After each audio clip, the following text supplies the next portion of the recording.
Bagong kasambahay. Jonah, nasan na naman ang medyas ko? Wala ka talagang kwenta. Mas wala kang kwenta. Mata kasi ang pinanghahanap, hindi ang bunganga. Ako pa ngayon ang masama? Ako na nga nagtatrabaho sa pamamahay na to? Yan na nga lang ang trabaho mo tapos hindi mo pa magawa ng tama. Ay, punyeta, Anton! Parang hindi ka nakatira sa bahay na to Hindi ka ba marunong maghanap? Sabi ko ilagay mo sa higaan, hindi ba? Saan? Inis na iniwan ni Jonah ang mga damit na kanyang hindi matapos-tapos na tupiin dahil sa mayat mayang pagtawag sa kanya ng kanyang asawa. Mabuti na lamang at tulog na tulog ang kanilang anak. Nasanay na rin siguro ang sanggol dahil sa araw-araw nilang sigawan kaya hindi na ito basta-basta nagigising. Kung mangyari mang magising ang bata ay hindi na alam pa ni Jonah ang kanyang gagawin. Mahirap patahanin ang kanyang anak.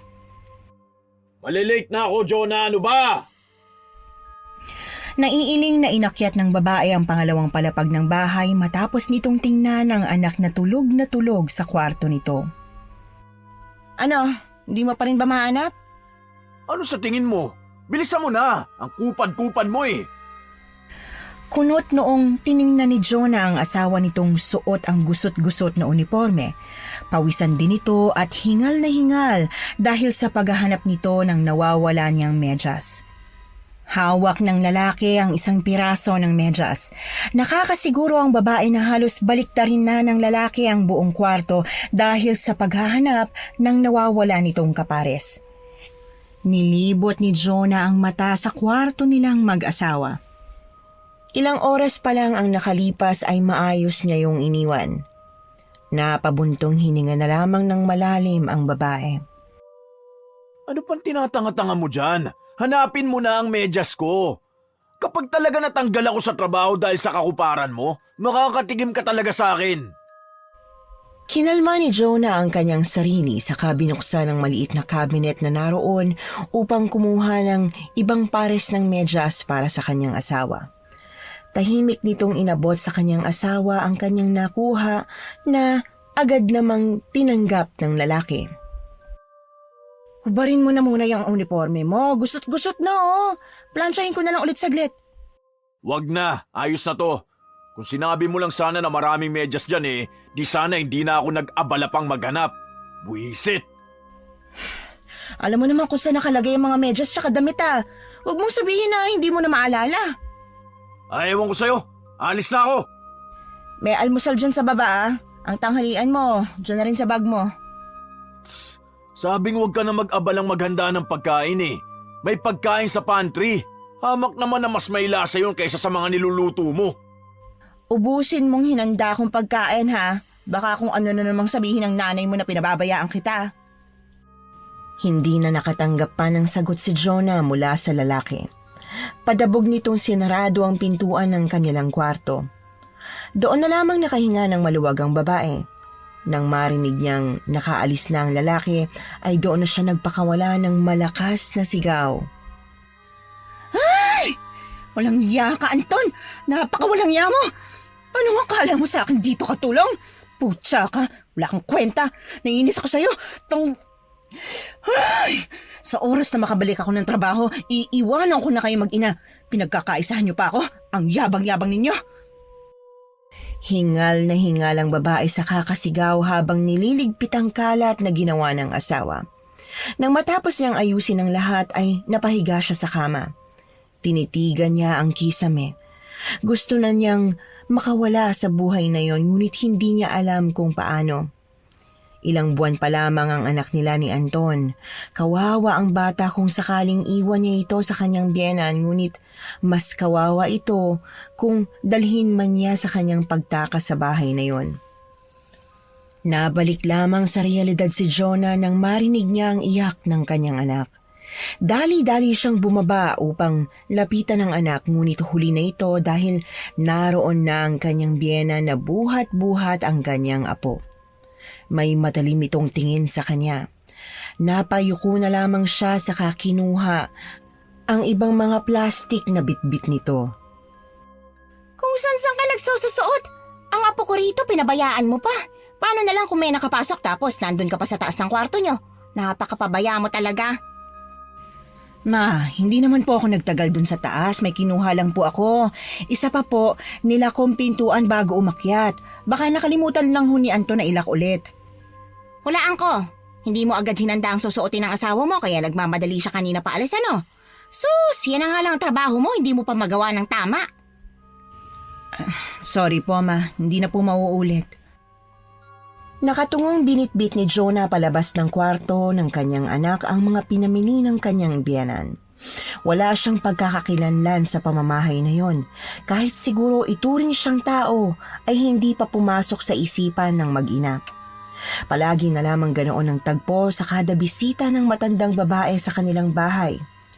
Nasa kabilang barangay pa ang bahay nito ngunit kung makabisita ay halos doon na tumira.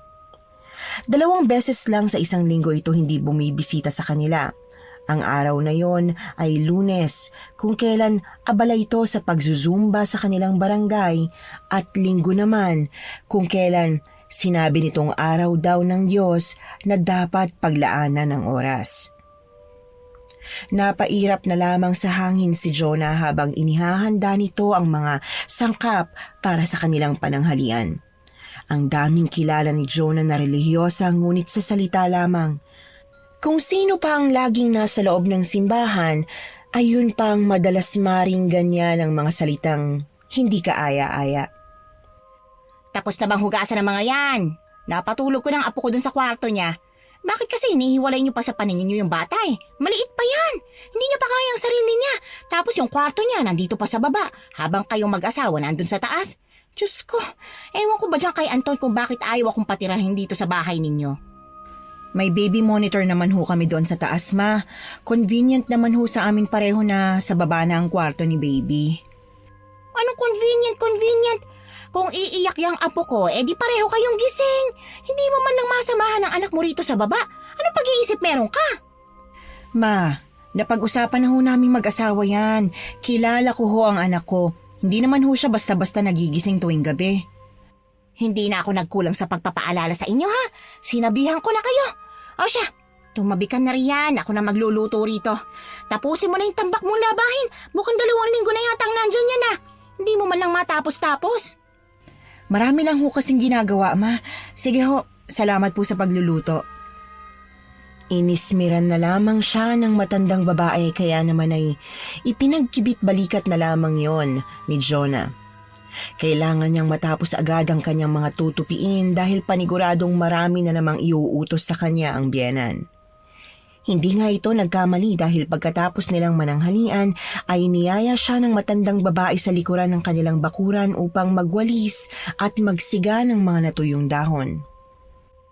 Ay, aakyatin na kayo maya-maya ng ahas yan sa loob ng bahay nyo dahil sa dumi ng bakuran ninyo. Ayos lang sana kung kayo lang kakagatin eh. Pero paano naman yung apo ko? Bilisan mo na dyan habang hindi pa siya nagigising. Baka humakalanghap ng usok si baby doon sa loob at masuffocate. Ibaon na lang ho natin sa ilalim ng lupa. Ginagawa ko naman dati ito, dyan kay Anton. Tingnan mo nga ngayon, buhay na buhay pa. Ay, mas mainam nang magsiga para naman mawala ang mga lamok dyan sa loob ng bahay. Dahil sa usok. Matapos natin dito, doon naman tayo sa harapan. Hindi pa natapos ng matanda ang kanyang sasabihin dahil bigla na lamang sila nakarinig ng pag-iyak ng sanggol. Dali-daling tinapos ni Jonah ang kanyang gawain upang mabuhat ang kanyang anak na umiiyak. Puntahan ko lang ho si baby. Maiwan ko ho muna kayo rito, Ma. Oh, siya. Kung hindi lang umiiyak yung apo ko isipin ko umiiwas ka sa trabaho. Maghugas ka ng mabuti ha, tapos magpalit ka na ng damit. Alam ko naman ho ang gagawin. Hindi naman ho ako bata. Naiinis na iniwan ni Jonah ang matandang babae na hindi pinansin ang kanyang sinabi. Abala ito sa pagdadamo ng kanilang bakuran. Kaya naman matapos niyang maglinis ng sarili ay agad niyang binuhat ang kanyang anak na hindi pa rin tumitigil sa pag-iyak. Ay, iyak ka na naman ng iyak anak eh. May problema ba? Ayaw mo ba ng usok? Nagugutom ka ba? Halika nga rito kay nanay. Sinubukan ni Jonah ang painumin ng gatas ang kanyang anak ngunit hindi pa ito nangangalahati dahil agad din naman itong umiyak. Napagdesisyon na ni Jonah na buhati na lamang ang bata upang ilabas. Dinala niya ang anak sa lugar na hindi gaanong abot ng usok. Doon lamang tumahan ang kanyang anak kasunod ng kanyang pagkakita sa kaibigan niyang si Rolly. Jonah, long time no see ah. Kumusta ka na? Rolly! Tagal na nung huli tayo nagkita ah. Eto, full-time mom na. Ikaw ba? Ano nang balita sa'yo? Eto, kagaya pa rin ng dati. Busy as always. Kailan ba balik mo? Medyo matagal-tagal pa eh. Alam mo naman, iba ng responsibility ko ngayon. Basta kung gusto mo nang bumalik, magsabi ka lang ha. Ako ang bahala sa'yo. May pinagsamahan naman tayo eh. Maraming salamat, Rolly. Ikumusta mo na lang ako sa mga kasama natin ha. Walang problema. O siya, mauna na muna ako. May gagawin pa ako eh. Isang matamis na ngiti lamang ang ginawad ng babae sa dating kaibigan nito. Hindi nakatakas ang ngiting yon sa kanyang biyenan, nakakatapos lamang maglinis ng bakuran nila. Yan palang ginagawa mo kung wala rito ang asawa mo, ha? Nakikipagnitian sa kung sino. Ay, nagkakamali ho kayo, ma. Kaibigan ko lang ho si Rolly. Yan din ang madalas sinasabi ng mga malalanding may kabit. Ma naman, kilala ni Anton si Rolly. Kayo lang ho ang nag-iisip ng ganyan. Mamaya ka sa asawa mo. Kung sino-sino pang lalaking kinakalantari mo, may gana ka pang dalhin ang anak mo sa kalandian. Isipin mo na kung anong gusto mong isipin, ma. Huwag mo lang idadamay ang anak ko rito. Kinagabihan ay hindi nga pinalampas ng matandang babae ang kanyang nakita. Hinintay nitong makauwi ang kanyang asawa. Tulog na ang kanyang anak pero ang kanyang biyenan ay matalim pa rin ang titig sa kanya. Nakatapat ito sa kanya habang nakahalukip-kip. 10:00 na ng gabi nakauwi ang kanyang asawa. Mahahalata sa mukha nito ang kanyang pagod kaya naman agad na tumayo ang babae papuntang kusina upang ipagtimpla ito ng kape. Tumayo rin ang kanyang biyenan upang salubungin ang anak nito ngunit nilampasan lamang siya ni Anton. Dumiretso ang lalaki sa kwarto ng anak kaya napaupo na lamang ulit ang matandang babae. Bakit ngayon ka lang, Anton? Oh, bakit nandito pa kayo, ma? Ang tanong kong sagutin mo, bakit ngayon ka lang? Sa pagkakaalam ko hanggang 7:00 lang ang trabaho mo. 10:00 na oh. Ma, hindi ba't napag-usapan na natin to? Kung bibisita ka sa bahay hanggang 5:00 lang. May kanya-kanya na tayong buhay, ma. Sana naman irespeto niyong pamilya namin. Respeto? Usapang respeto lang naman pala eh. Bakit hindi mo tanungin ang asawa mo kung sinong nilalandi niya habang wala ka rito? Ano na naman to, ma? Pagod ako. Wala akong oras para rito. Bakit hindi ka mismo magsabi, Jonah? Sabihin mo sa asawa mo kung sinong nilalandi mo. Napabuntong hininga ang babae saka iniabot ang tasa ng kape sa kanyang asawa na agad namang tinanggap ng lalaki. Si Rolly, dumaan dito kanina, nangumusta. Ganun ba? Kumusta na raw sila? Ano to, Anton? Huwag mo sabihin sa akin na kilala mong kirida ng asawa mo. Ma, ang mabuti pa umuwi ka na. Pareho tayong pagod dito. Kilala ko si Rolly. Huwag mo na ulit ipagpilitan pa ang usapang ito. Galit na nagdabog ang matandang babae palabas ng kanilang bahay. Dinuro pa nito ang mag-asawa na may biling pagbabanta. Kapag talaga nagkandaletse-letse ang buhay nyo rito, wag na wag kang magmamakaawang lumapit sa akin, Anton, ha? Pinagsabihan na kita tungkol dyan sa kamalasan na dinala mo sa pamamahay na ito. Hindi ka talaga marunong makinig. Nang tuluyang makaalis ang matandang babae ay doon lamang nakahinga ng maluwag si Jonah. Nagkatitigan silang saglit ng kanyang asawa. Napabuntong hininga ang lalaki saka mabilis na hinigop ang laman ng tasa ng kape na nasa kamay nito. Huwag mo nalang pansinin si Mama. Alam mo naman na may sakit sa utak yan eh. Hindi ko talaga maintindihan kung bakit mainit ang dugo sa akin ng nanay mong yan. Wala naman akong ginagawang masama. Lahat na lang ng ginagawa ko, pinupunan niya. Hayaan mo na. Siya nga pala. Na-promote ako kanina. Ibig sabihin nun, mataas na rin ang sahod ko. Kaya naman, maghahanap ako ng kasambahay para na rin may katuwang ka rito sa bahay. Nagniningning ang mata ng babae nang marinig niya ang mga salitang yon mula sa kanyang asawa. Hindi na ito masyadong magtitipid ng kanilang budget. Isa pa ay may makakatulong na siya sa maraming gawain sa kanilang bahay. Ay, nakakatuwa naman kung ganun. Good news yan ah. Ano bang nangyari? Mukhang biglaan ang pagkakapromote sa'yo. Nagustuhan lang siguro ni Bossing ang performance ko nitong nakalipas na buwan. Huwag ka na magtanong ng kung ano-ano pa. Ang mahalaga, maayos na ang buhay natin. Oo na. Siya nga pala, hindi ba magagalit ang nanay mo sa oras na malaman niyang kukuha tayo ng katulong? Kulang na lang, dito na yung tumira. Napag-isipan ko na ang bagay na yan. Siguro magtatayo na lang ako ng munting negosyo para may pagkaabalahan si Mama. Ang tanong, papayag ba siya? Kakausapin ko na muna siya ng masinsinan. Huwag ka na magluto ng hapunan ha. Doon na ako kakain sa bahay. Huwag mo na rin ako hintayin. Baka anong oras pa matapos ang usapan namin. Hindi na hinintay pa ng lalaking makasagot si Jonah. Agad nitong dinala ang kanyang bag palabas ng bahay. Narinig ni Jonah ang umandarang sasakyan saka umalis papalayo ng kanilang bahay.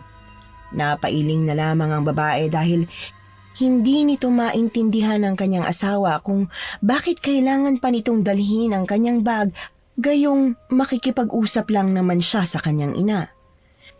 Imbis na magmukmok ay pinili na lamang ni Jonah na manood ng kanyang paboritong palabas sa telebisyon.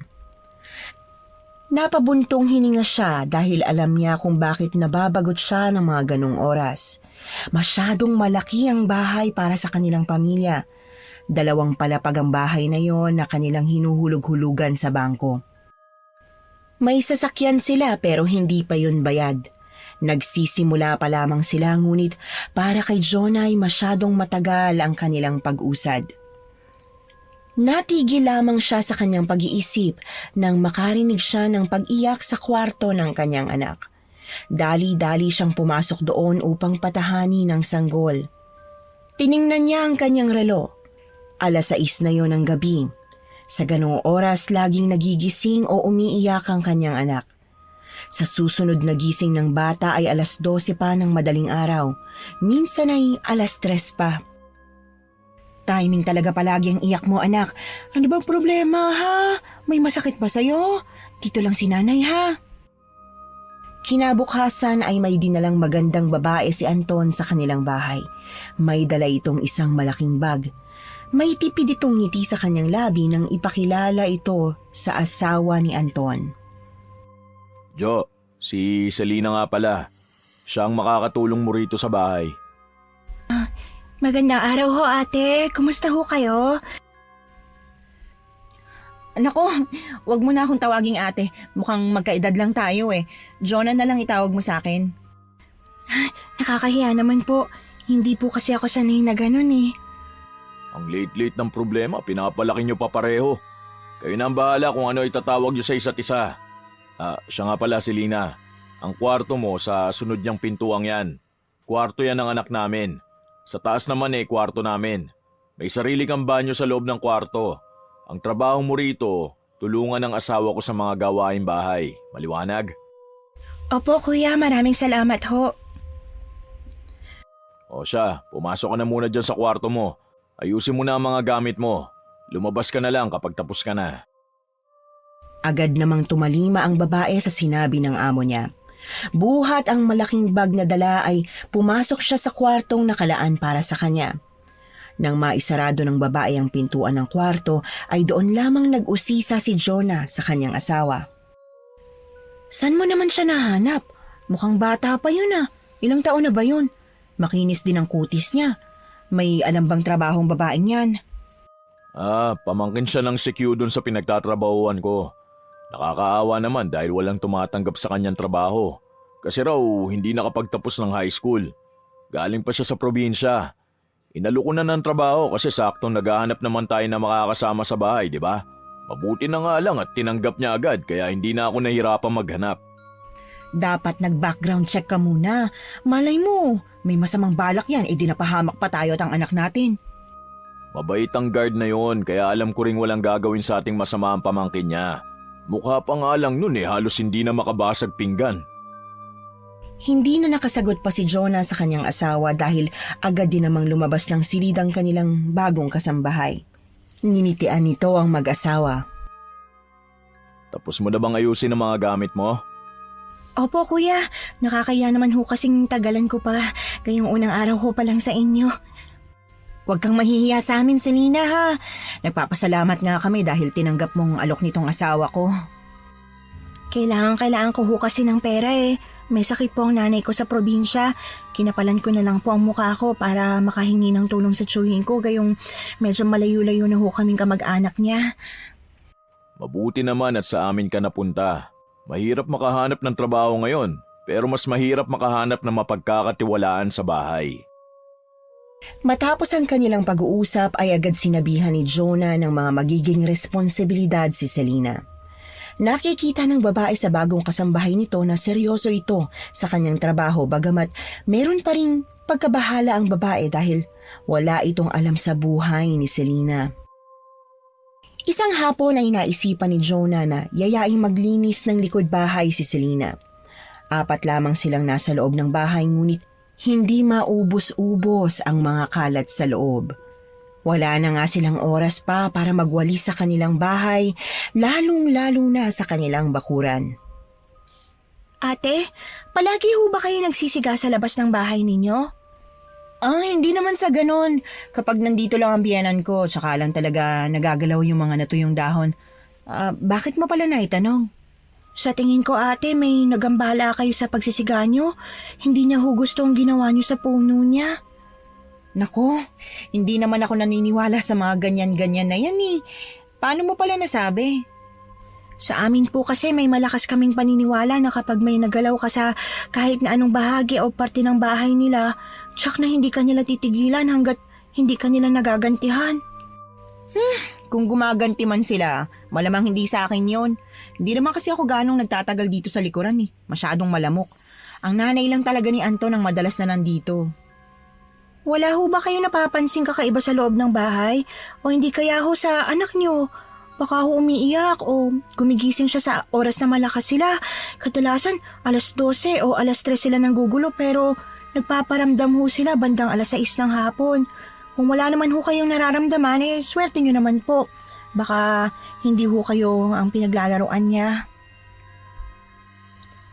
Nagtaasa ng balahibo ni Jonah sa batok nang marinig niyang sinabi ni Selena. Pilit niyang inali sa kanyang isipan ang nangyayari sa kanyang anak ng mga nakalipas na buwan. Hindi siya mapalagay. Hindi niya mapapatawad ang kanyang sarili sa oras na malaman niyang totoo ang sinasabi ng dalaga. Pinakiramdaman muna nito ang kanilang bahay kung meron bang kakaiba, ngunit lumipas naman ang mga araw na pareho lang noong nakaraang mga buwan. Ngunit tila si Jonah lamang ang hindi nakakaramdam ng kakaiba sa kanilang bahay dahil hindi nito makakalimutan ang usapan nila ni Rolly nang minsan silang magkita ulit. May tao ba sa inyo? Wala. Ako lang ngayon ang nandito sa bahay simula kaninang umaga. Bakit? May nakita kasi akong tao sa taas habang nagja-jogging ako eh. Baka namamalikmata ka lang. Imposible namang may tao rito. May pinuntahan ng kasambahay ko tapos ang biyenang ko naman, hindi na bumabalik yung dito. Si Anton naman nasa trabaho. Ilang araw ko na kasing napapansin na may tao sa ikalawang palapag ng bahay nyo. Mag-iingat ka ha. Medyo mabigat kasi ang pakiramdam ko. Pareho kayo ng sinabi nung katulong ko. Sa tinagal-tagal ko namang naninirahan dito, wala namang nangyari sa akin o sa amin ng anak ko. Hindi kasi ako mapalagay eh. Nasa isip mo lang yan. Pinapakiramdaman ko ang bahay pero wala akong napapansing kakaiba. Basta kung kailangan mo ng tulong, huwag kang mahihiyang tumawag sa akin ha. May pinagsamahan pa rin naman tayo sa kabila ng lahat ng nangyari. Isang tipid ng ngiti lamang ang iniwan ng lalaki sa nababahalang babae nung araw na yon. Kung wala lang sanang nangyaring lamat sa pagkakaibigan nila ay tiyak na magkakasama pa rin sila. Pilit na iwinaksi ni Jonah sa kanyang isipan ang nangyari nung nakaraan. Hindi na niya kailangan pang alalahanin yon. May pamilya na siya. Si Rolly naman ay maayos na rin ang buhay. Nang gabing yon ay kinausap niya ang kanyang asawa tungkol sa mga nakikita ng mga tao sa kanilang bahay. Kasama na doon ang sinabi ni Selena. Nagpapaniwala ka naman sa mga sinasabi nila. Ikaw ang mas nakakaalam ng mga nangyayari dito sa bahay kasi lagi ka namang nandito. Hindi lang kasi isang nagsabi sa akin nun eh. Malay mo tama naman sila tapos ako lang tong hindi makaramdam. Ikaw ba? Wala ka bang nararamdamang kakaiba sa bahay natin? Pinili natin ang bahay na to pareho dahil maganda, hindi ba? Sabi mo maganang pakiramdam mo rito. Kung wala kang nararamdamang kakaiba, mas lalo naman ako. Pa-blessing na lang kaya natin ang bahay para makasiguro tayo. Bata pang anak natin. Sabi ni Selena, lapitin pa siya ng mga engkanto. Itabi na lang kaya natin siya dito sa kwarto natin. Napag-usapan na natin to, hindi ba? Nandiyan naman si Selena sa kabilang kwarto. Kung umiyak man si baby, agad naman niyang pupuntahan yun. Hindi na lamang umimik ang babae sa sinabi ng kanyang asawa. Sa 9 na buwan buhat nang sila ay magkaanak, ay minsan lamang niya na itatabi sa kanilang kwarto ang tulugan ng kanilang anak. Ang mga pagkakataong pangyon ay sa tuwing nagkakasakit ang sanggol. Ang madalas na nag-aalaga sa tuwing nagkakasakit ang bata ay ang biyenan pa ng babae. Ang rason ni Anton kung bakit hindi nila tinatabing matulog ang kanilang anak ay may trauma siya sa mga bata.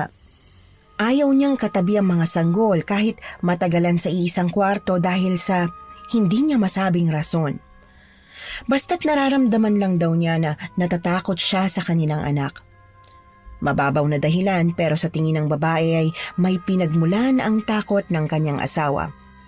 Mas pinili niyang samahan ito kesa ang bantayan ng kanyang anak. Ang laging rason niya sa biyenan sa tuwing pinapagalitan siya ay may baby monitor naman. Dumaan ang mga araw na napapadalas ang pagrereklamo ni Selena sa kanilang bahay. Ang dating ugali nito noong bago pa lamang siya sa kanilang bahay ay tila ba naglaho na lamang na parang bula. Napalitan ng ibang katauhan ng dating mahinhin na Selenang nakilala niya. Ate, pwede bang sa susunod na linggo na lang ako maglaba? Kakaayos lang nitong kuko ko eh. Baka masira lang agad. Ay nako, Selena, alam mo namang hindi pwede yan eh. Walang susuotin ng kuya mo sa trabaho. Ikaw na lang maglaba, te.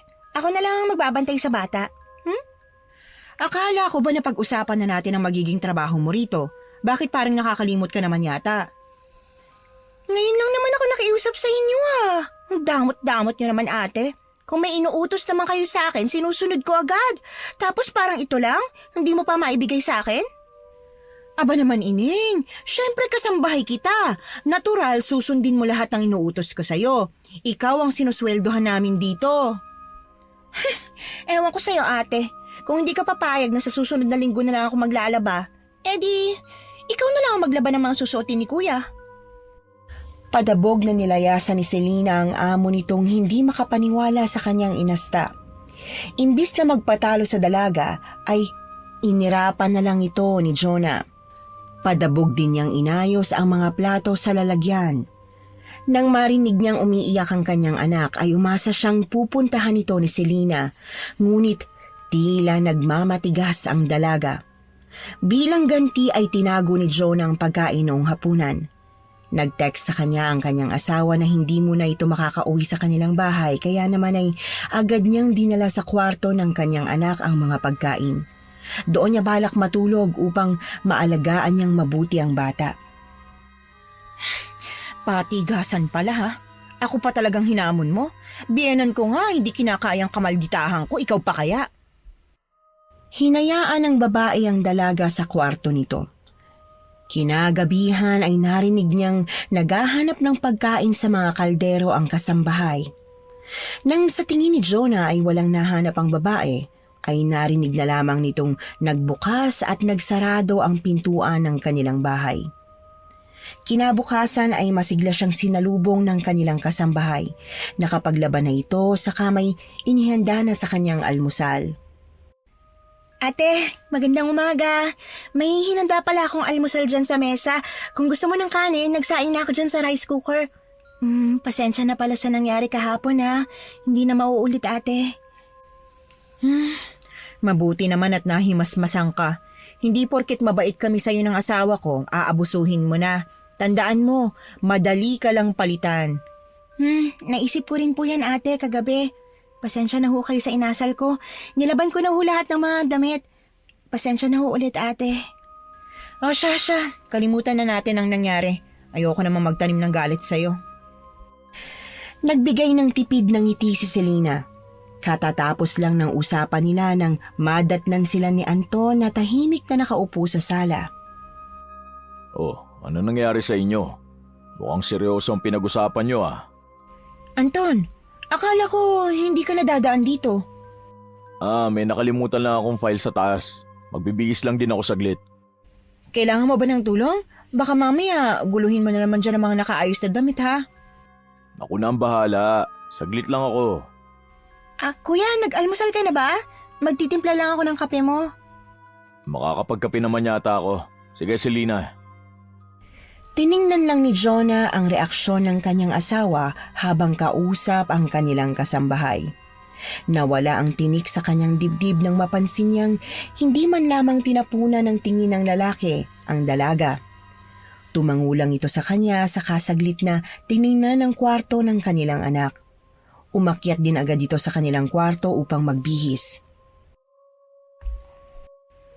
Ate, ano bang gusto ni kuya sa kape? Matamis ba o hindi? Mahilig ba siya sa creamer? Ako nang magtitimpla ng kape niya, Selena. Magpahinga ka na lang dyan. Kanina ka pa nagtatrabaho eh. Trabaho ko naman bilang asawa niya ito. Hindi na sinubukang kontrahin pa ng babae ang gusto ni Jonah. Ngiting tagumpay naman si Jonah. Hindi rin kasi basta-basta nakukuha ng kahit sino ang timpla na gusto ng kanyang asawa. Matapos niyang magtimpla ng kape ay saktong kabababa lamang ng kanyang asawa mula sa kanilang kwarto. Kanyang inabot sa lalaki ang kape saka hinalikan pa siya nito sa labi. Agad na inubos ng lalaki ang kape niya saka nagpaalam na rin agad sa kanyang asawa. Ang swerte niyo po pala sa isa't isa ate, no? Sana makahanap din ako ng kagaya ni kuya. Bata ka pa, Selena. Sigurado akong maraming lalaki dyan na magkakagusto sa'yo. Naging maayos ang naging relasyon ni Selena at Jonah nang makapag-usap sila ng araw na yon. Naging mas malapit ang dalawang babae. Maayos ang naging buhay nila dahil gumagaan ang trabaho ni Jonah. Minsan ay nagkakaroon sila ng hindi pagkakaintindihan ng kanyang asawa ngunit agad din naman nilang naaayos. Isang araw ay nagising na lamang si Jonah nang makaamoy siya ng umaalingasaw na amoy na nagmumula sa labas ng kanilang bahay. Agad niyang hinanap ang pinagmumula ng amoy na yon ngunit nabigla siya nang mabungaran si Selena na halos maduwal sa kanyang nakita. Selena, anong nangyari dito? Bakit may patay na hayop sa bakuran ko? Ate, may alam ka bang may galit sa'yo? Parang sunod-sunod na yata ang pagpapadala ng patay na pusa rito sa inyo eh. Ano ibig mo sabihin? Hindi lang tong unang beses na nangyari to? Hindi ate, 5 beses na yata simula nung dumating ako sa bahay niyo. Akala ko nung una ligaw na hayop lang pero naging sunod-sunod ate. Sino naman kaya may galit sa akin? Hindi naman ako lumalabas ng bahay dahil sa anak ko. Hindi ba't nabanggit mo na ayaw sa iyo ng biyenan mo? Baka siyang may gawa nito sa inyo. Imposible naman yun, Selena. Hindi gagawa ng ganito si Anita. Prangka ang matandang babaeng yun. Bakit naman niya gagawin to kung kaya naman niya ng harap-harapan, di ba? May punto ka ate. Basta mag-ingat ka lang palagi ate ha. Hindi natin alam na nasa paligid lang palang may gawa nito. Kinagabihan ay hindi na naman umuwi ang kanyang asawa sa kanilang bahay. Napapadalas na ang hindi pag-uwi nito sa kanila, kaya nasasanay na rin siyang katabi ang kanyang anak sa pagtulog. Iwinaksi niya sa kanyang isipan ang nangyari ng araw na yon. Ayaw niyang dalhin ang problema sa kanyang pagtulog. Ang kanyang tanging iniisip ay baka nagkataon lang. Pero nagkataon lang ba ang 5 beses na yon? Ay, ewan. Ayoko na muna isipin. Kinaumagahan ay may nabungaran na naman siyang patay na hayop. Halos mapasigaw siya dahil Hindi na sa bakuran nakakalat ang katawan, kundi ay sa mismong pintuan na nila. Putsa, kailan ba ito titigil? Wala naman akong ginagawa. Kadiri na! Nakakainis! Umagang-umaga sira na agad ang araw ko. Inis na inabot ni Jonah ang dustpan na nakasandal sa gilid ng pintuan. Doon niya nilagay ang katawan ng patay na pusa sa kadali-daling itinapon sa basurahan na nasa labas ng kanilang bakuran. Gigil na gigil ito sa kung sino man ang gumagawa nun sa kanya. Sa kanyang pagdadabog ay hindi niya napansin si Rolly na papalapit sa kanya. Pawisan ng lalaki dahil sa pagtakbo. Gugulatin sana niya ang babaeng kaibigan, ngunit agad niyang napansin ang patay na katawan ng pusa na tinapon ito sa basurahan. Uy, Jonah. Oh, mukhang masama ang timpla ng umaga mo ah. Ano nangyari? Kainis eh! Lagi na lang ganito. Kita mo yan? Meron na namang nagpadala dito ng patay na hayop. May alam ka bang may galit sa inyo? Mukhang seryoso to kasi base sa sinabi mo, hindi lang unang beses nangyari to. Hindi ko alam ang gagawin ko, Rolly. Hindi ko pa nasasabi sa asawa ko to kasi minsan na lang siya umuwi ng bahay. Madalas pa tulog na ako kung umuwi siya. Pwede ba tayong pumasok sa loob ng bahay nyo? Baka nasa paligid pa naglagay niyan. Mabuti pa nga pumasok na tayo. Sumunod naman ang kaibigan nito sa kanya papasok sa kanilang bakuran. Saktong papasok sila nang makasalubong ang nagmamadaling si Selena. Nagulat pa ito nang makasalubong niya ang dalawa ngunit hindi na nagsalita pa. Ipinakita na lamang nito ang listahan ng dapat nitong bilhin sa palengke. Araw kasi yon ng kanilang pamamalengke. Hindi na rin nagtanong pa ang babae dahil may kailangan silang pag-usapan ni Rolly. Tsak ay nagmamadali si Selena dahil maraming tao sa palengke ng araw na yon. Kumusta ka rito sa bahay nyo, Jo? Wala ka na bang nararamdamang kakaiba? Kahit ilang beses pa akong makiramdam, wala talaga. Hindi ko na alam ang gagawin ko, Rolly. Parang gusto ko na umalis sa bahay na to. Mas maganda sigurong lumayo-layo muna rito. Paano naman ang anak mo? Hindi ko pa alam kung ano mangyayari sa amin . Hindi ko pa kasi nasasabi kay Anton ang nangyayari dito sa bahay. Baka naman kasi hindi maniwala yun. Basta tumawag ka lang kung may kailangan ka ha. Hindi ako magsasawang sabihin yan sa'yo. Kaibigan ko kayo kaya kahit na ano pa yan, handang-handa akong tulungan kayo. Niyakap ng babae ang lalaki ng mahigpit. Kahit papaano ay nagpapasalamat ito na naging kaibigan niya si Rolly. Lagi niya itong naaasahan sa kahit anong bagay. Hindi rin naman nagtagal ay nagpaalam na ang lalaki para makauwi. Hindi na niya hinatid ang lalaki sa pintuan. Pumasok na lamang ulit siya sa kwarto ng kanyang anak na himbing sa pagtulog. Inayos niya ang mga gamit ng bata saka ginawa ang mga kailangan niyang gawin ng araw na yon. Sumapit ang hapon. Maagang umuwi ang kanyang asawa. Mahahalata sa pagmumukha nito ang galit. Magtitimpla na sana si Jonah ng kape para sa lalaki ngunit dali-dali siya nitong kinaladkad paakyat ng kanilang kwarto. Si Selena nakakalabas lamang ng kwarto ay nagulat sa bilis ng pangyayari. Hayop ka, Jonah! Binigay ko naman sa'yo ang lahat pero hindi ka pa rin makontento! Putsa, Anton! Ano ba nangyayari sa'yo? Ano na naman ang ginawa ko? Huwag mo akong pinaglololoko. Nung una nanay ko na nagsabi pero hindi ko pinaniwalaan kasi alam kong ayaw niya sa'yo. Pinalampas ko ang lahat ng paratang niya kasi mas pinaniniwalaan kita. Tapos ito lang palang gagawin mo sa akin? Ang kapal naman ng pagmumukha mo! Isipin mo na kung anong gusto mong isipin. Basta alam ko sa sarili ko na wala akong ginagawang masama, ha? Saan nagagaling yung galit at mga paratang mo? Anong ginawa ni Rolly dito? Malay ko ba kung ano pang ginawa niyo sa pamamahay ko? Wala kaming ginawa ni Rolly. Bakit ba napakakitid ng pag-iisip mo? Uuwi ka lang naman dito, hindi man lang nangangamusta kung ano nangyayari sa bahay na to. Kaya ka nangangati, ganun ba? Kanino ka nagpakamot? Kay Rolly ba? Halos mamatay na ako sa kakatrabaho para sa pamilya natin. Pero anong ginagawa mo? Kung gusto mong umalis, umalis ka na! Akin ang bata!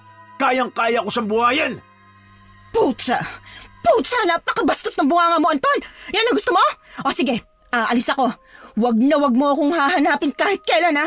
Total matagal ko na rin naman gustong umalis sa bahay na to eh. Eh di umalis ka! Akin ang bata! Padabog na nilabas ni Jonah ang kanyang mga gamit saka pinasok sa maletang naroon sa gilid ng kanilang kama.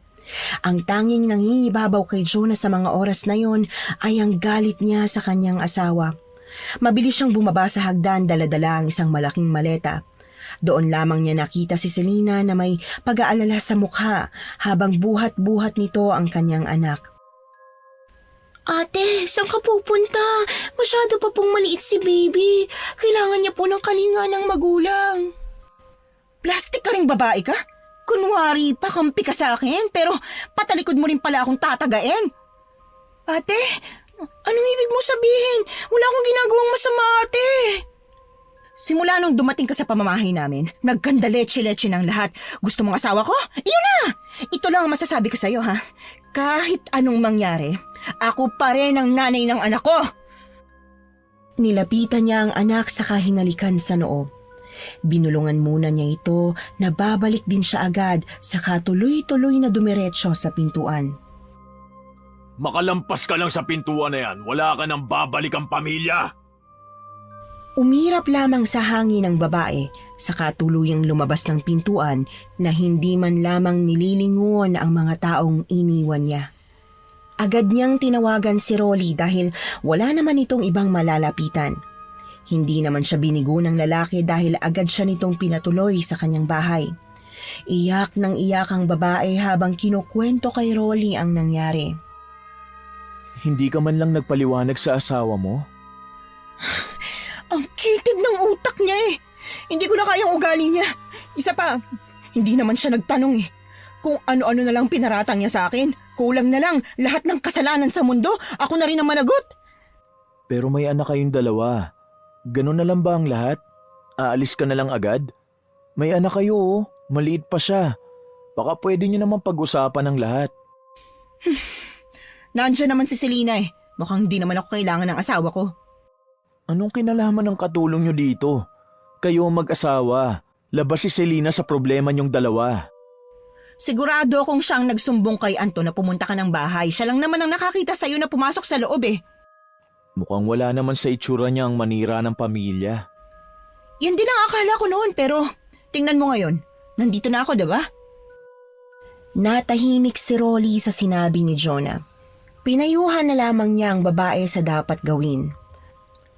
Marami pang sinabi si Rolly kay Jonah ngunit tila walang pumapasok sa isipan ng babae. Masyadong mabilis at magulo ang nangyari. Hindi makapag-isip si Jonah. Iyak lamang siya ng iyak ng gabing yon hanggang sa mga sumunod na araw. Nakiusap siya sa lalaki na huwag ipagsabi sa kahit sino na naroon siya. Rolly, favor sana oh. Pwede bang sumilip ka sa bahay? Nag-aalala ko sa anak ko eh. Ay nako, o siya sige. Magsabi ka lang kung handa ka na magpakita sa kanila ha. Ihahatid kita sa inyo. Masyadong magulo ang utak ni Jonah ng mga sandaling yon. Ang gusto niya lang malaman ay ang kalagayan ng anak niya. Ang kaso ay mas nangingibabaw ang kanyang pride sa kagalit sa kanyang asawa. 4 na araw ang lumipas buhat nang umalis siya sa kanilang bahay. Hindi pa ito nakakalabas ng tirahan ni Rolly. Wala rin siyang natanggap na kung anong balita tungkol sa kanyang anak. Ang sabi ni Rolly ay hindi niya napapansin si Anton maging ang katulong sa bahay nito. Maraming pumapasok sa kanyang isipan ng mga sandaling yon. Kung magpapaliwanag ba siya sa kanyang asawa o basta na lamang kukunin ang kanilang anak. Sa kanyang pagmumuni-muni sa bintana ng bahay ni Rolly ay may namataan siyang matandang mabilis na dumaan sa bakuran. Hindi niya ito mamukhaan dahil sa sobrang bilis ng mga galaw nito. Rolly, nakita mo ba yun? Namamalik mata ka lang. Matulog ka na. Maaga ka pa bukas. Parang may biglang dumaan eh. Walang gaanong dumadaan sa lugar na to. Kung meron man, si Mang Ben yun, yung katiwala ko. Dumadaan ba siya ng ganitong oras? Mag-alas 12 na oh. Minsan, pero wala si Mang Ben ngayon sa bayan eh. Nagpaalam yung kahapon na uuwi muna siya sa probinsya nila. Nakakatakot naman dito sa inyo, Rolly. Mas natatakot pa nga ako sa bahay niyo eh. Ang dami ko nakikitang hindi naman dapat. Ang bigat ng pakiramdam ko sa bahay niyo. Pakset ka naman, oh. Ngayon mo pa talaga sinabi na natatakot na ako. Pumasok ka na sa kwarto mo. Teka, akala ko ba bibisitahin mo ang anak mo? Nag-isip sandali ang babae saka tumango-tango kay Rolly na prenteng nakaupo sa paboritong upuan nito habang nagbabasa ng libro. Mag-isa lang si Rolling naninirahan sa malaking bahay na naroon sa gitna ng gubat. Dating kilalang pamilya ang pamilya ng lalaki. Nang mamatay ang mga magulang niya ay siya na ang namahala sa lahat ng negosyong naiwan sa kanya. Sa sumunod na araw, gaya ng plano niya ay binisita niya ang bahay nila. Pinagdasal niyang wala na roon si Anton para wala siyang problema. Nakarating siya sa kanilang bahay na si Selena ang bumungad sa kanya. Huminga ng malalim ang babae bago tuluyang pumasok sa kanilang bahay. Ayaw niya rin namang bungangaan ng kasambahay na sa tingin niya'y pagod na rin sa trabahong naiwan sa kanya. Ate, saan ka ba nanggaling? Manahimik ka dyan, Selena. Makakalbo ka talaga sa akin eh. Gusto ko makita ang anak ko. Nasaan siya? Ano kasi, ate? Anong ka dyan? Nasaan ang anak ko? Bakit po galit ka sa akin, ate? May nagawa ba ako sa'yo? Hindi ikaw ang pinunta ko rito ha, kaya kumalma ka. Tabi nga dyan, bibisitahin ko lang ang anak ko. Mabilis niyang tinulak ang babae na naroon, nakaharang sa pintuan. Pilit siyang pinipigilan ng kasambahay ngunit hindi siya nagpatinag. Dumiretso si Jonah sa kwarto ng kanyang anak ngunit wala doon ang bata, maging ang mga gamit nito. Nasaan ang anak ko, Selena? Ilang araw lang ako nawala. Saan niyo dinala ang anak ko? Kasi ate nung nalaman ho ng biyenan niyong umalis na kayo, agad-agad siyang sumugod dito sa bahay ninyo. Kinuha niya agad ang anak niyo. Kahit nga si Kuya Anton walang alam sa nangyari. Muntik pa nga niyang ipapulis dahil akala niya ikaw ang kumuha kay baby. Sabihin mo sa akin ang lahat ng nangyari, Selena. Hindi ko nga maintindihan ang nangyari, ate. Ang bilis. Tapos ang gulo. May dinala bang babae dito si Anton? Babae? Wala naman po. Minsan nga lang ho siya umuwi tapos palagi pang pagod. Kung hindi ho siya uuwi, tumatawag naman ho siya. Kinukumusta nga kung bumibisita kayo rito eh. Huwag mong sasabihin sa kanya bumisita ako rito ha. Ako na lang ang bahala sa pagbisita ko sa anak ko. Inilibot ni Jonah ang kanyang mata paligid sa kabuuan ng bahay. Masyadong tahimik doon, parang walang taong nakatira. Napabuntong hininga siya habang nag-iikot-ikot sa unang palapag ng kanilang bahay.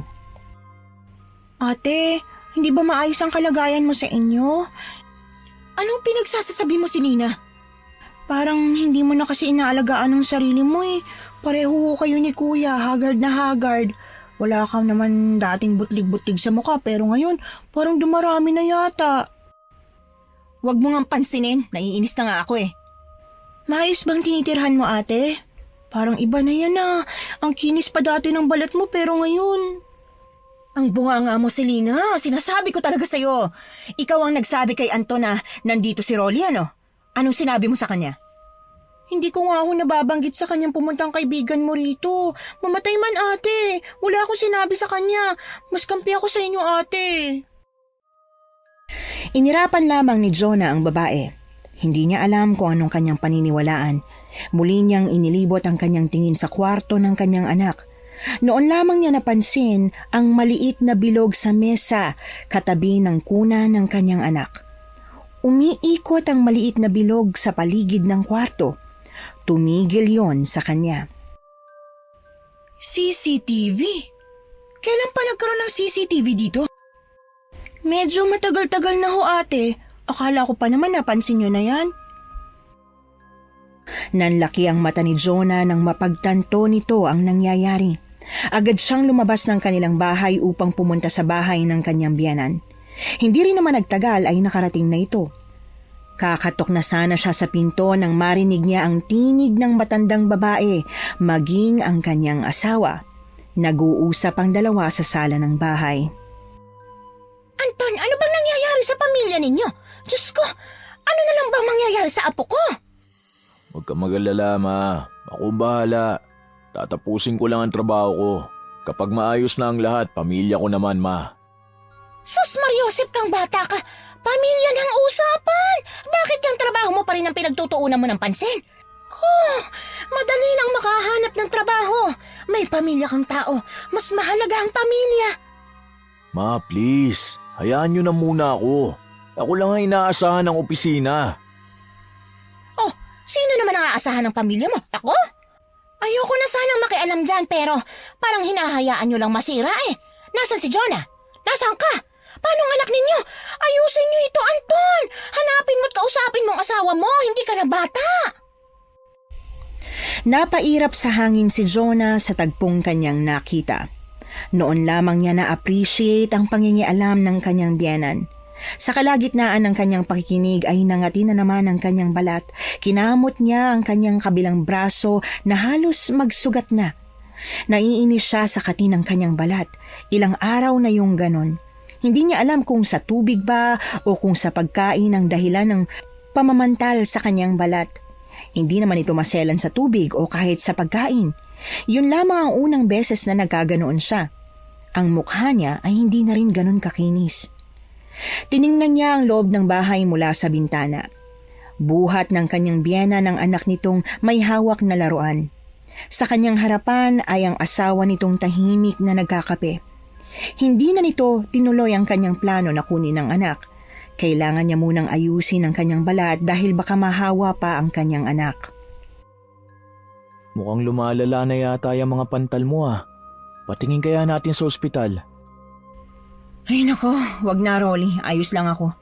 Ilang araw lang ang kailangan nito. Baka naninibago lang ako sa lugar. Parang hindi na kasi normal yan eh. Kapag hindi pa rin gumaling yan sa susunod na araw, magpapatingin na tayo ha? Paano mo makukuha ang anak mo kung ganyan yan? Hindi na nakatanggi ang babae. Sa totoo lang ay nahihiya ito sa lalaki pero kating-kati talaga siya sa mga oras na yon. Gusto na niyang matapos ang nararamdaman niyang yon. Kinabukasan ay sinubukan na naman itong puntahan ng kanilang bahay ngunit nabigla siya nang makita niya si Selena na yakap ang kanyang asawa bago ito tuluyang pumasok sa sasakyan saka umalis. Nang makaalis ang lalaki ay agad niyang sinugod si Selena nang ngingiti-ngiti pa. Ahas ka talagang babae ka! Kunwari sa akin kakampi pero patalikod mo pala akong ginagago! Bakit, Jonah? Sino bang umalis? Sino bang nandyan para kay Anton nung umalis ka para sumama kay Rolly? Alam mo ang nangyari sa amin, Selena. Alam mo kung bakit ko ginawa yon. Wala akong pakialam. Sa susunod na buwan magpapakasal na kami. Sira ulo ka ba? Kasal kami ni Anton. Anong akala mo sa pagpapakasal? Merienda? Kung kailan mo gustuhin, pwede? Sabihin mo nang gusto mong sabihin. Wala akong pakialam. Baliw ka na talagang babae ka. Ayos lang.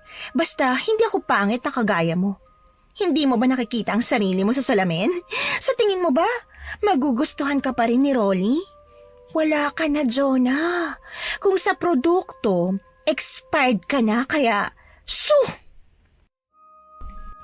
Sa galit ni Jonah ay hinila niya ang buhok ng nagmamataas na si Selena. Hindi rin nagpatalo ang kasambahay dahil gumanti ito sa kanya. Sampalan, sabunutan, yon ang naabutan na eksena ni Rolly sa bahay na yon. Agad niyang inawat ang dalawang babae. Teka, ano bang nangyayari dito? Ahas! Ahas kasing babaeng to eh! Tingnan mo nga mukha mo. Mukhang pumutok na ang nana, oh. Kadiri ka naman. Hindi na napigilan ni Jonah ang maiyak dahil sa sinabi ni Selena. Hindi niya alam kung nasaktan ba siya dahil sa sinabi nito o dahil sa sakit na nararamdaman niya sa kanyang katawan. Hindi na napigilan pa ni Rolly ang kanyang sarili. Agad niyang dinala sa ospital ang babae para patingnan ang kalagayan nito. Tumatanggi man si Jonah ay nagmatigas ang lalaki. Wala rin naman silang napala doon dahil ang sabi ng doktor ay hormonal imbalance lamang ang pinagdadaanan ng babae. Kailangan lang nitong kumain ng masustansya, uminom ng tubig, saka matulog ng sapat na oras. Baka stress lang to.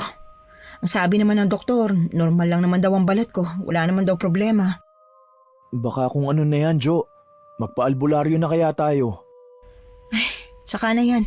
Kailangan ko makuha ang anak ko. Lalayo kami sa lugar na to. Paano kayo niyan? Akala ko ba magpapagaling ka muna? Hindi ko alam. Basta ang tanging nasa isip ko lang makuha ng anak ko. Tulungan mo ko, Rolly, please. Tutulungan kita pero kailangan mo muna magpalakas at ayusin ang sarili mo. Baka sabihin pa ng asawa mo, pinapabayaan kita rito. Gagaling din ako, Rolly. Mababaliw ako kapag hindi ko nakuha ang anak ko. Pakiusap. Tulungan mo kami. Alam kong marami na akong pabor na hinihingi sa'yo pero pakiusap, Rolly. O siya, halika na. Ayusin mo na ang mga gamit mo. Dadaling ko ang sasakyan. May bahay ako sa kalapit na probinsya. Doon muna kayo ng anak mo. Mahigpit niyang niyakap ang lalaki saka sunod-sunod na nagpasalamat dito. Malakas ang kabog ng kanyang dibdib habang inaayos ang kanyang mga kagamitan. Hindi nagtagal ay nakarating sila sa bahay ng kanyang biyenan. Lakas loob siyang kumatok sa pinto ng bahay. Ang kapal naman talaga ng mukha mo magpakita pa sa pamamahay ko, ano? Matapos mong iwan ang apo at ang anak ko? Ano kailangan mo? Hindi na ako magpapaligoy-ligoy pa. Kukunin ko ng anak ko. Matapos mo siyang iwan para ipagpalit sa lalaki mo? Wala akong lalaki. Kung ayan pa rin ang tinatanim mo sa utak mo, bahala ka na. Akin ang anak ko. Nasaan siya? Wala siya rito kaya umalis ka na. Hindi ako naniniwala. Ilabas mo ang anak ko! Wala nga eh. Bakit ba ang kulit mo? Kalagitnaan ng kanilang pagtatalo ay bigla na lamang bumukas ang pinto. Pumasok si Anton na pawis at hingal na hingal. Tiningnan lamang ng lalaki si Jonah saka mabilis na nilapitan ang kanyang ina. Ma, kinuha mo na naman ba ang anak ko nang walang paalam? Anton, anong pinagsasasabi mo? Hindi ba't nag-text ka sa akin na sa'yo muna ang bata? Ma, wala akong tinetext sa'yo. Huwag na nga ho kayo magsinungaling. Nasaan ang anak ko? Anong ibig sabihin nito? Nawawala ang anak ko? Ano ginawa niyo sa anak ko? Sumagot ka, Ma! Anton! Ang anak ko! Ang anak natin, Anton! Nasaan si baby? Hindi ko alam, Joe. Gulong-gulo na ako. Kinuha ko lang siya kahapon eh. Wala ba sa kasambahay mo? Wala siya doon, Ma. Ilang araw na siyang hindi umuwi. Wala akong balita sa kanya. Anong pinagsasasabi mo, Anton? Nandun lang siya kanina. Magkayakap pa nga kayo. Hindi ko alam yan. Wala akong maalala. Wala akong maalala sa nangyari kanina o kahapon. Hindi ko alam. Napakunot noo si Jonah dahil ganoon din ang nangyayari sa kanya noong mga nakaraang araw. Hindi malinaw sa kanya ang lahat ng nangyayari, lalo na kung galing siya sa kanilang bahay. Parang may kung anong kakaibang nangyayari sa kanya kada lalabas siya ng bahay na yon. Napagdesisyon na nila na bumalik sa bahay nila. Paglabas nila ay naroon nag-aabang si Rolly sa labas ng kanyang sasakyan. Mas pinili na lamang ni Jonah na doon sumakay na nagpairap sa kanyang biyenan at nagpailing sa kanyang asawa. Nang makarating sila sa bahay nilang mag-asawa, ay naroon si Selena na abala sa pagwawalis ng bakuran. Gustong-gusto niyang sugurin ang babae ngunit pinigilan lamang niya ang kanyang sarili. Wala siyang panahon sa ganoong bagay. Mas mahalaga sa kanya ang kanyang anak. Ngumiti ito sa kanila nang mamataan niya ang mga itong kabababa lamang ng sasakyan. Mabilis niyang nilapitan si Jonah na nakahalukip-kip sa inis. Ate, kailan ka pa nakabalik? Putsa naman, Selena! Makikipagplastikan ka pa ba sa akin? Huwag kang mag-alala. Sayong-sayo na si Anton. Kailangan ko lang mahanap ang anak ko. Bakit ho ba? Nawawala? Hindi ba't nasa biyenan niyo? Sa tingin mo ba, hindi na ako nanggaling doon? Punyeta! Ate, bakit ang init ng ulo mo sa akin? May nagawa ba ako? Maayos naman ang naging usapan natin nung huli tayo nagkita. Saan ang maayos doon, Selena? Saan? Tangin na! Umalis ka nga sa harapan ko. Nandidilim na talagang paningin ko sa imbruwa ka. May lahi ka bang impostor, ha? Ate, wala ho akong ginawa sa inyo. Si Rolly na ang pumagitna sa dalawa. Alam ni Jonah na nakikiramdam ang lalaki sa maaaring mangyari sa pagitan nila ng babae. Ang lalaki na ang nagsalita. Nandito ako nung sinabihan mo magpapakasal na kayo ni Anton sa susunod na buwan. Anong kasal? Wala akong sinasabi magpapakasal ako sa iba. Hala, hindi po ako yun, maniwala kayo.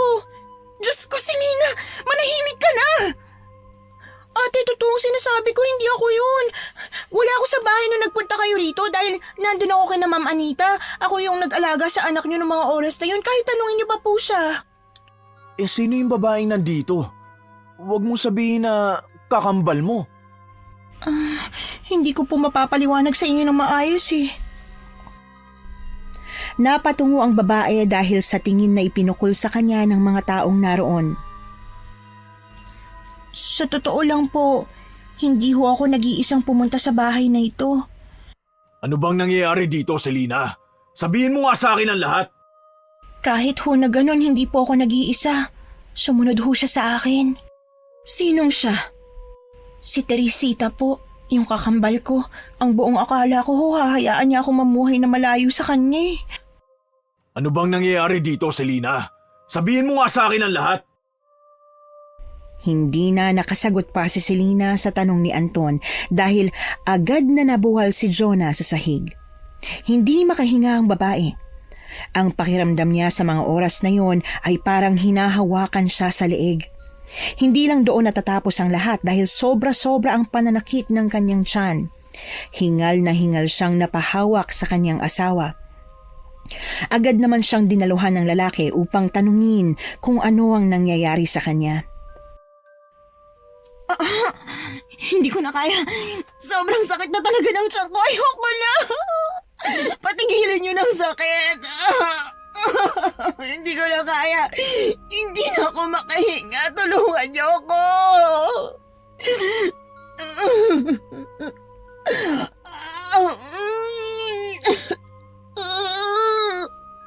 Diyos ko, anong nangyayari sa pamilyang ito? Oh, Diyos ko, kaawaan mo kami. Sa tingin ko, si Teresita ang gumawa nito. Huwag mong sabihin mangkukulam siya. Oh, Diyos ko. Pasensya na ho kayo. Hindi ko rin ho alam kung bakit galit na galit siya kay Ate Jonah. Nasaan siya? Ituro mo sa akin kung nasaan siya. Hindi ko rin ho alam dahil siya lang ho nagpapakita sa akin. Ako umaayos ng lahat ng kalokohan niya pero wala akong alam kung nasan talaga siya. Ang sakit! Kung siya ang may gawa nito, paniguradong nasa kanyang anak ko. Halina kayo. May kakilala akong albularyo. Sa tingin ko matutulungan niya tayo. Sumunod ang lahat kay Rolly. Hindi pumayag si Anita na hindi makakasama si Selena. Ang sabi pa ng matandang babae ay baka si Selena pa ang may gawa ng lahat, kaya para sigurado ay dapat naroon si Selena. Halos 1 oras din ang kanilang naging biyahe patungo sa bahay ng albularyo. Medyo liblib ang lugar pero nadadaanan naman ng sasakyan kaya hindi na sila nahirapan pang makapasok agad. Nang makarating sila ay agad silang pinagbuksan ng matandang lalaki. Ang sabi pa nito ay inaasahan niya ang kanilang pagdating. Sinabi ng matanda na malapit lang sa kanila ang mangkukulam. May inggit sa kanila ang babae lalong-lalo na kay Jonah kaya siya ang nakita nitong paglaruan. Kung nandito lang ang anak ko sa paligid, nasaan siya? Hindi ko na alam ang gagawin ko. Kung hindi ko lang sana iniwan ang anak ko, kasalanan ko lahat ng nangyari. Huwag mo sisihin ang sarili mo, Jo. Wala kang kasalanan. Tumahan ka na. Tama ka. Hindi ko nga kasalanan. Kasalanan mong lahat ng to. Hindi akong dapat sisihin kundi ikaw. Ikaw naman talaga dapat eh. Dahil sa'yo nawala ang anak ko. Dahil sa inyo ng nanay mo. Wala kang alam! Lahat ay ginawa ko para sa pamilya nyo tapos ito lang ang maririnig ko? Ano ba dapat? Dapat ba ako magpasalamat kasi nagkaganitong pamilya natin? Hindi naman mawawala ang anak ko kung hindi ka pakialamere. Walang mangyayari kung magsisisihan pa kayo rito. Sundin na lang natin ang pinapagawa ng albularyo. Bumalik na tayo.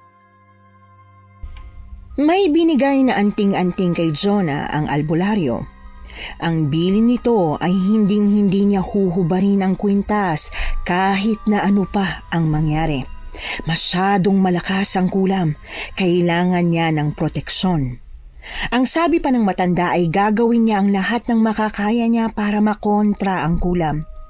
Pinapabalik sila ng albularyo makalipas ang 3 araw kung wala pa ring pagbabago o kung hindi pa rin mahanap ang kanilang anak. Sinabihan pa sila nito na ligtas ang bata. Walang balak ang mangkukulam na saktan ng bata pero hindi nito masisigurong titigilan na si Jonah. Binigyan ng albularyo ng anting-anting ang lahat ng pumunta ron. Iyak nang iyak si Jonah habang pauwi. Hindi niya pa kayang umuwi sa kanila lalo't wala roon ang kanyang anak. Umiyak siya kay Rolly na naroon sa kanyang tabi habang pinagmamasdan siyang wala man lang magawa. Mababaliw na yata ako, Rolly. Ang sabi niya nasa paligid lang ang anak ko pero nasaan? Bakit wala siya? Bakit hindi ko siya mahanap? Mababalik din sa'yo ang anak mo. Manalig ka lang. Makakauwi rin siya. Hindi ko na alam ang gagawin ko, Rolly. Pagod na pagod ng katawan ko. Hindi na rin kaya ng utak ko. Hindi ko alam ang mangyayari sa oras na may mangyaring masama sa anak ko, Rolly. Ikamamatay ko. Sa ngayon, magpahinga ka muna. Bukas mo na isipin ang lahat. Hindi tayo titigil hanggat hindi natin nahahanap ang anak mo. Walang magawa si Jonah kung hindi piliting ipahinga ang kanyang katawan dahil sa pagod, pangangati at pinaghalong sakit at hapdi. Nang sumunod na araw ay agad silang naghanap. Hindi nakatulog ng maayos si Jonah dahil sa pag-aalala sa kanyang anak. Nilibot nila ang kalapit na mga bahay maging ang mga abandonadong gusali pero hindi nila mahanap ang kakambal ni Selena. Tahimik na nakasunod si Selena sa kanila. Nanibago ang babae sa pagiging tahimik nito pero hindi na niya gaanong pinansin pa dahil mas nakatuon ang kanyang atensyon sa paghahanap sa kanyang nawawalang sanggol. Jonah, sa tingin mo ba nasa maayos na kalagayan ng anak mo? Anong klaseng tanong yan? Ipagdasal mo na lang na walang ginawang masama ang kakambal mo sa kanya kundi ikaw talagang makakatikim ng ganti ko. Bakit? Ano bang gagawin mo sa akin kung sakali? Selena, mukhang hindi ngayon ang tamang oras para sa tanong mong yan. Alam mo naman kung gaano kaseryosong sitwasyon ngayon. Ganun ba, Rolly?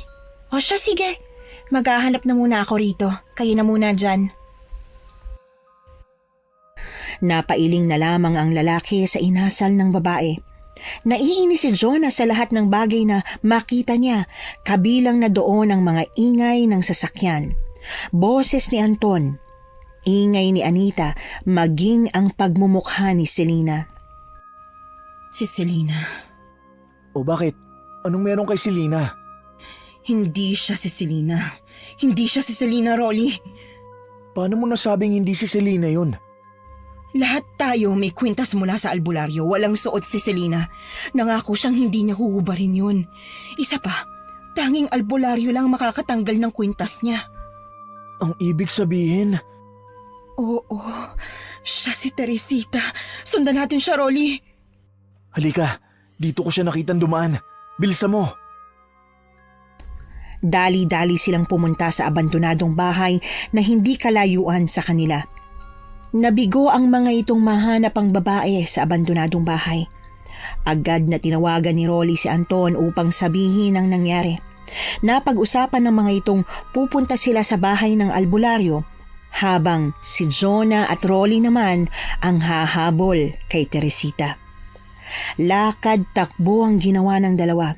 Hindi inalintana ni Jonah ang mga putik at masukal na daan. Napunta ang dalawa sa gubat ngunit nagulat ang mga ito nang makita nila sa hindi kalayuan ang bahay ni Rolly. Anong ginagawa natin dito? Ito bang sinasabi ng albularyo na malapit lang ang mangkukulam? Ikaw bang mangkukulam, Rolly? Pinaglalaroan mo ba ako? Jonah, naiintindihan ko kung anong pumapasok sa isip mo. Pero wag mo naman sana akong pagbintangan. Simula nung maliit pa tayo, magkaibigan na tayo. Alam mo ang lahat ng nangyayari sa buhay ko. Pasensya ka na, Rolly. Halika na. May alam ako abandonadong lugar hindi kalayuan sa bahay. Sa tingin ko nandoon si Teresita. Sumunod ang babae kay Rolly na tahimik na nakikiramdam sa paligid. Kinakabahan si Jonah sa maaaring mangyari. Ilang masukal na daan ang kanilang dinaanan bago makarating sa abandonadong bahay na sinasabi ni Rolly. Yon ang dati nilang bodega na hindi na gaanong ginagamit simula nang mamatay ang mga magulang ng lalaki. Nakarinig sila ng pag-iyak ng sanggol. Nanlaki ang mga mata ni Jonah nang marinig niya ang pag-iyak ng kanyang anak. Papasok na sana siya nang hilahin siya ni Rolly. Hindi tayo nakakasigurong ligtas nga ang lugar na yon. Maghintay muna tayo saglit. Nag-text ang asawa mo na malapit na sila sa bahay ng albularyo. Maghintay muna tayo bago tayo kumilos. Ilang segundo lang ay nakatanggap ng mensahe si Rolly na magsisimula na ang nasa kabilang panig ng ritual, kaya naman agad na kumilos si Rolly upang pasukin ang bahay. Kumuha ito ng tuyong troso na nakakalat at agad na binuksan ang pintuan ng bodega. Nagulat ang mga ito nang madatnan nila si Selena at Teresita na naroon. Hawak ni Selena ang bata habang pinatatahan nito. Agad na natukoy ni Jonah kung sino si Selena dahil sa kwintas na suot nito. Ate? Traidor ka talaga, Selena! Hindi, ate. Napilitan lang akong gawin to dahil sasaktan niya si baby kung hindi ako susunod sa utos niya. Jonah, ikaw pala. Hindi man lamang ako nakapaghanda ng kape mo. Kumusta ang balat mo? Epektibo ba ang sabon na ginagamit mo? Walang hiya ka, Teresita! Aba, kilala mo pala ako. Ikaw naman, Selena, nag-abala ka pang ipakilala ako. Ate, tama na. Tigilan mo ng pamilya nila. Hindi ako titigil hanggat hindi napapasakin si Anton. Akin lang si Anton, naiintindihan mo? Akin lang siya! Napansin ni Jonah ang pagsenyas ni Rolly. Oras na para sa ritual, kaya naman ay dahan-dahang hinubad ni Jonah ang kanyang kwintas. Inilayo naman ni Selena ang bata kay Teresita. Dahan-dahang nilapitan ni Jonah si Teresita para maisagawa ang kanilang plano. Si Anton ang gusto mo? O siya, sige, sa'yo na siya pero akin ang anak ko. Ibibigay ko sa'yo ang bata, ngunit sa isang kondisyon. Sa kanya ko ipapamana ang kapangyarihan ko. Hindi na natapos pa ni Teresita ang kanyang sasabihin dahil agad na niyakap ni Rolly ang babae. Agad na nilapitan ni Jonah ang babae saka ipinasuot ang kwintas na bigay ng albularyo. Anong ginagawa niyo? Bitiwan niyo ako! Ah! Pasensya ka na, ate. Sa tingin ko kailangan mo nang tumigil. Tinulak ni Selena ang kandilang naroon sa mesa. Agad na kumalat ang apoy sa paligid kaya agad din silang lumabas ng bodega.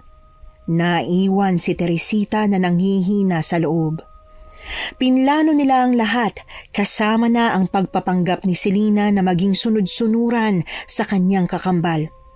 Ginawa nila ang lahat ng yon upang mailigtas ang sanggol. Hindi mo na dapat ginawa pa yan sa kapatid mo. Hindi ka ba nakokonsensya na iniwan mo siyang nasusunog sa loob? Pagod na akong maglinis ng kalat niya, ate. Tama ng ilang taon. Halina kayo. Umalis na tayo sa lugar na ito. Tumawag si Anton. Patapos na raw ang ritual. Hindi na tayo magugulong muli ni Teresita. Kinuha ni Jonah ang kanyang anak kay Selena. Nang makilala ng sanggol ang amoy ng ina, ay napahagikik ito. Niyakap ni Jonah ang kanyang anak saka nagsimulang umalis sa lugar na yon. Kasabay ng paglubog ng araw ay ang bagong pag-asa sa buhay ni Jonah na magsimulang muli kasama ang kanyang pamilya. Iniwanan nilang nasusunog ang bodega at hindi na lumingon pa. Bagong kasambahay.